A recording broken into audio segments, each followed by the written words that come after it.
큐시투웨이 시간입니다. 오늘의 첫 번째 소식 강재묵 기자가 준비했죠. 네, 첫 번째 아이템 소개해드리겠습니다. 어제 있던 사고 소식으로 좀 먼저 준비해봤는데요. 네. 탈선의 사망 사고까지 코레일 왜 일어나입니다. 이 어제 저녁 발생한 이 탈선 사고, 이 오후 8시 52분경 서울 영등포역 인근에서 무궁화호 열차가 탈선해 승객 34명이 다치는 사고가 발생했습니다. 네. 이 오후 8시 45분으로 용산역을 출발한 열차였는데요.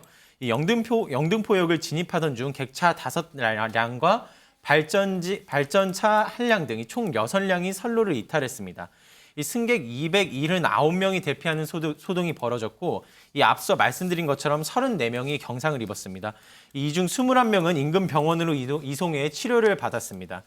이 탈선 당시 현장 상황이 해당 열차를 탑승했던 승객들 통해 SNS를 통해 공유되기도 했었는데요. 네. 이 자료를 함께 보시면은 이 죽다 살아났다와 같은 표현들도 함께 좀 확인할 수 있었고, 이 탈선 사고를 이유로 영등포역까지 직접 걸어왔다는 내용 등이 담겨 있었습니다. 당연히 이제 승객들로서는 대단히 좀 당황하는 상황이 있었던 네, 걸로 보이고요. 그럼요. 연기와 타는 냄새까지 났다는 내용들 포함되어 있었어서 이 당시 상황에 있었던 승객들이 이제 얼만큼 당황했는지를 엿볼 수 있었습니다. 네, 뿐만 아니라 이 사고 직후에 해당 노선 사용이 불가능해지면서 80여 대 열차 운행이 중단됐습니다. 지연됐습니다. 죄송합니다. 네. 최소 20분에서 최대 3시간까지 열차 운행 지연됐다고 하는데요. 네. 온라인에 불편을 호소하는 글들이 올라왔습니다. KTX 5시간 타보신 분, 코레일은 각성하라. 또 역 내부에 다른 교통수단 이용하라는 안내 문구가 나왔는데 네. 지금 다른 수단 이용할 수도 없는데 라며 답답함을 호소하기도 했습니다. 여기에 코레일 직원이라 밝힌 한 누리꾼은 네. 우리도 잘하고 싶은데 할 수 있는 게 없어요. 죄송합니다. 라는 댓글을 달기도 했습니다. 이런 상황 어제 저녁뿐 아니라 오늘 아침까지 이어졌는데요. 서울역 오늘 아침 현장 영상 보고 오시죠. 어제 밤 9시 20분경에 용산에서 광주 가는 예정이었습니다. 9시 10분쯤에 용산역에 도착해서 이제 타러 가고 있었는데 그때부터 이미 사람들이 모여서 웅성거리는 상황이었고요. 근데 뭐 저랑 상관없는 일이라고 생각하고 열차에 탑승을 했는데 곧이어서 이제 열차가 장시간 지연된다라고 나왔다가 곧이어서는 이제 열차가 모두 다 취소 중지됐다라고 나왔고 그 이후로는 확정된 게 없다라고 안내를 받았습니다. 저희 어제 저녁에 듣고서 새벽 2시까지 기차가 있나 그거 확인하고 왔는데도 지금 거의 2시간 가까이 대기하는데도 차가 출발을 안 해가지고 못 가고 있습니다. 네, 이렇게 사고에 대한 안내가 제대로 이루어지지 않았다라는 지적도 이어지고 있는데 오늘 네. 첫 차부터 오후 4시까지 모두 195대 열차 운행이 중지되거나 단축 운행 중입니다. 사고 복구 때까지는 용산역과 영등포역에는 모든 열차가 정차하지 않는다고 합니다.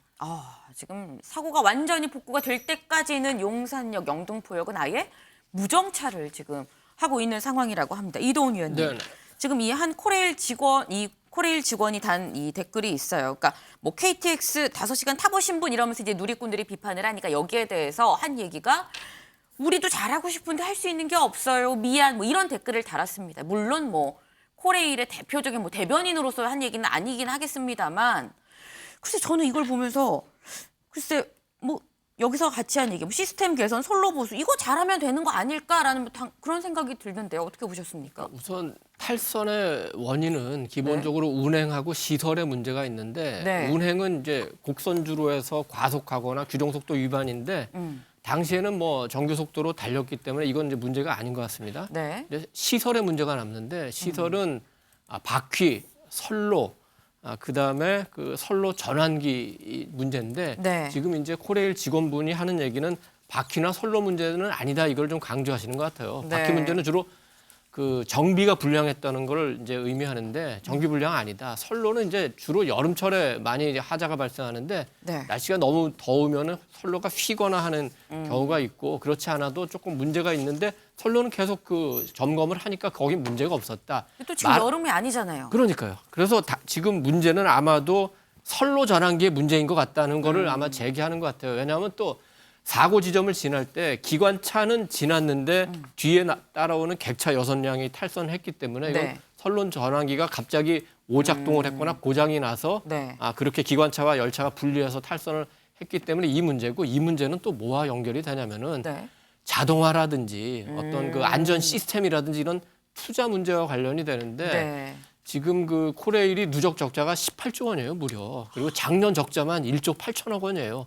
그렇다면 그렇게 적자 나는 회사에서 안전에 얼마나 신경을 쓸 수 있느냐. 이 문제는 코레일뿐만 아니라 어떻게 보면 우리 사회가 한번 점검해야 될 문제인데 사고가 나면서 이런 문제가 한번 제기는 됐습니다만 그럼에도 불구하고 올해 들어서만 탈선 사고, 그다음에 사망 사고가 너무 많아요. 그렇다면 코레일 쪽에서는 뭔가 발뺌하기보다는 조금 책임지는 자세도 필요하겠죠. 네, 지금 이동훈 의원님 말씀을 들어보니까 뭐 하나가 잘못된 문제가 아닙니다. 지금 다방면으로 좀 곳곳에서 좀 문제가 있어 보인다라는 생각이 드는데 이번 이 탈선 사고의 여파가 민지숙 기자 네. 오늘 아침까지 이어졌어요. 그렇습니다. 기차 KTX뿐 아니라 1호선 같이 이용하는 지하철 운행에도 차질이 빚어졌기 때문인데요. 네. 오늘 아침 1호선 상하행선의 운행 모두 중단되면서 큰 혼란이 빚어졌습니다. 영상 보고 오시죠. 네, 수학 탈선 사고로 인하여 우리 열차 출발하지 못하고 있습니다. 열차 이용에 불편을 드려. 신길역 쪽에 딱 도착하는데 지하철이 움직이지 않는 겁니다. 경보음이 울리면서 뭔가 탈선 사고가 났으니까. 네, 제 시간에 출근하기 위해 많은 승객들이 한 열차에 몰리면서 일부 구간에선 한때 비명과 고성이 오가기도 했답니다. 경찰과 소방에 관련된 구조 신고가 들어오기도 했다고 하는데요. 실제 신도림역에는 소방대원이 배치됐고 네. 구로역 승강장에도 경찰이 투입돼 무리해서 타지 말라 이렇게 현장을 통제하기도 했다고 합니다. 코레일 측은 오늘 오후 4시 이후에 복구 작업이 완료되고 운행이 정상화될 예정이라고 밝히긴 했는데 네. 작업이 언제 완료될지는 아직 미지수라고 합니다. 네, 그런데 이 문제는 이 코레일의 탈선 사고 이번이 처음이 아니라는 점입니다. 먼저 지난 1월로 이 경부선 영동역과 김천구미역 사이 이 충북 영동터널 부근에서 네. 부산행 KTX 객차량이 선로를 이탈해서 이 승객 7명이 다치는 사고가 있었습니다. 네. 자료가 나가고 있는데요. 네. 이 지난 7월로도 부산역을 출발한 SRT 차량 이 대전 조차장역 인근에서 탈선한 바 있었고요. 네. 이 역시도 승객 11명이 다치고 열차 이용에 지연이 생기는 등 시민 불편 겪은 바 있었습니다.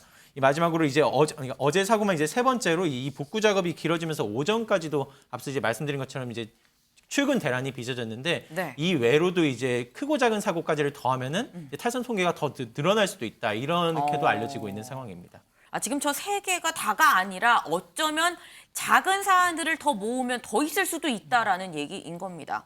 근데 지금 뭐 탈선 다행히 뭐 정말 사망 사고나 정말 큰 인명 피해까지는 있진 않았는데 문제는 이 탈선 사고 있기 불과 하루 전입니다. 이 경기도 의왕시에 있는 오봉역, 이 오봉역에서 코레일 소속 직원이 작업 도중에 숨지는 일이 있었어요. 네, 또 그런 안타까운 사고가 있었는데 네. 이 토요일 사건입니다. 5일 오후 8시 20분쯤으로 이 화물열차 연결 분리 작업 중이던 코레일 이 소속 직원 한 명이 숨지는 사고가 발생했습니다. 네. 선로 조정 작업을 하던 중에 화물열차에 깔리게 되는 안타까운 사고였는데요. 네. 이 30대 직원 A씨가 사망했고 이 함께 근무하던 20대 직원 역시도 과호흡 증상 보이며 병원으로 이송됐습니다. 이 경찰과 코레일은 자세한 사고 경위 조사하고 있고요. 네. 이 고용부 역시도 중대재해법 위반 여부 조사에 나섰습니다. 이 중대재해법 시행 이후로도 코레일에서 발생한 이 4번째 중대산업재해로 확인되고 있고 네. 이 반복되는 사고에 대한 조치 필요성 때문에 더 강조되고 있는 상황입니다. 또 안타까운 내용 좀 더불어서 소개드리자면 이 사고 관련 기사로 이제 이 기사들이 계속해서 보도가 나가고 있는 중에 이 고인의 동생 이제 가족분이시겠죠. 이제 가족분이로 추정되는 네티즌이 댓글을 다룬 점 관련해서인데요. 이 사람이 죽었는데도 이제 회사의 대처가 미흡하다.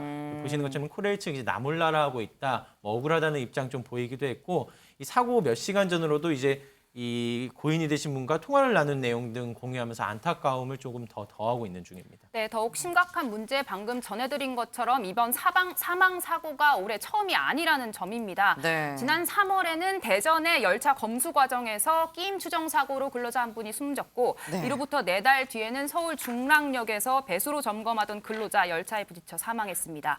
불과 2달 전에는 경기 고양시에서 스크린도어 교체 작업 중이던 근로자가 숨졌는데요. 네. 이런 가운데 나이승 코레일 사장이 공공기관장 중에선 처음으로 이 중대재해처벌법으로 입건된 사실이 뒤늦게 알려졌습니다. 그렇군요. 김준일 대표님. 예. 지금 올해만 탈선 사고가 최소 3번 그리고 사망 사고가 4번이 발생을 했습니다.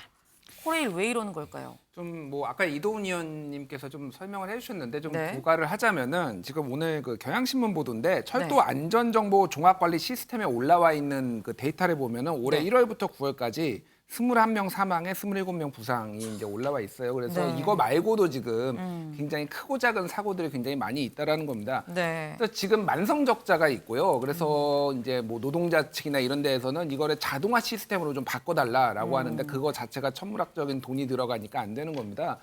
그래서 한국의 교통비가 다른 선진국에 비해서 싼 편은 맞아요. 네. 그래서 이런 부분에 있어서 우리가 좀 사회적으로 대타협이 좀 필요하지 않나 저는 그 생각도 합니다. 그러니까 이게 공공 이 요금에 대해서 어느 정도 네. 인상이 불가피하고 그거를 요금을 조금 더 내면서 안전을 확보하는 것들이 조금 필요하지 않느냐 그런 생각이 듭니다. 지금 서울 지하철 공사 같은 경우에도 지금 인력 감축 예고돼 있어서 지금 총파업 들어가거든요. 이달 네. 말 30일부터 총파업 들어가는데 네. 거기에서도 안전 관련 인력이 부족하다라는 거예요. 지금 그런데 어떻게 인력 감축을 하냐라는 거고 어제 지금 사고 난 것도 2인 1조로 움직이긴 했는데 이게 150m에 관련해서 다 하다 보니까 네. 따로 있었다고 합니다. 사실상 한 명이 작업을 하면 한 명이 봐줘야 되는데 그런 시스템이 아닌 거예요 지금. 네. 그러니까 이 부분에 있어서는 좀 우리가 이제 좀 고민을 해보고 정부 차원에서도 좀 대책을 마련하지 않으면은 이거는 계속 반복될 수밖에 없는 그런 사고입니다.